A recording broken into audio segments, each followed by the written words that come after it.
Deux dossiers d'envergure mobilisent particulièrement les services assainissement et infrastructure de l'agglo Hénin-Carvin depuis plus de 12 mois.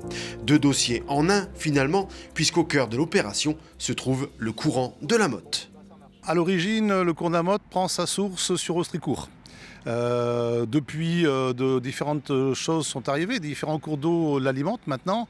On a des eaux qui viennent de Libercourt, on a des eaux qui viennent, alors ce sont des eaux de pluie qu'on ne peut plus rejeter et qu'on ne devait pas rejeter dans les réseaux d'assainissement, mais qui étaient dans ces réseaux d'assainissement et qui reviennent aujourd'hui à la nature. L'enjeu est donc de déconnecter les eaux claires parasites du réseau d'assainissement des eaux usées en les transférant vers la Deule.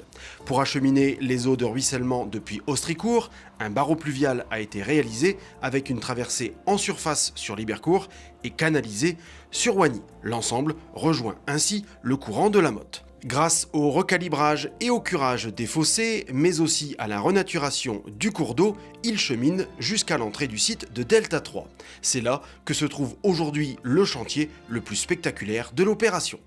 On est ici devant un tampon qui permet de stocker toutes ces eaux qui vont venir naturellement se déverser. Alors ce tampon est là pour pouvoir contenir des crues centenales.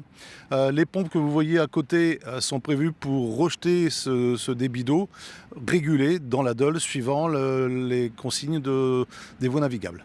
Cette zone d'expansion de crue de 12 500 m3 va ainsi permettre une gestion hydraulique cohérente et au courant de la Motte de retrouver sa connexion historique avec le canal de la Deule.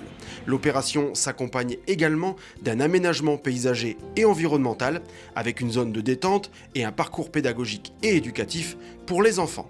Au total, ce sont près de 8 millions d'euros investis par l'agglomération. Tous ces travaux d'ampleur, bien sûr, ont nécessité un budget conséquent qui, de toute façon, était quelque part obligatoire, mais qui va redonner une vie à toute cette nature qui nous environne.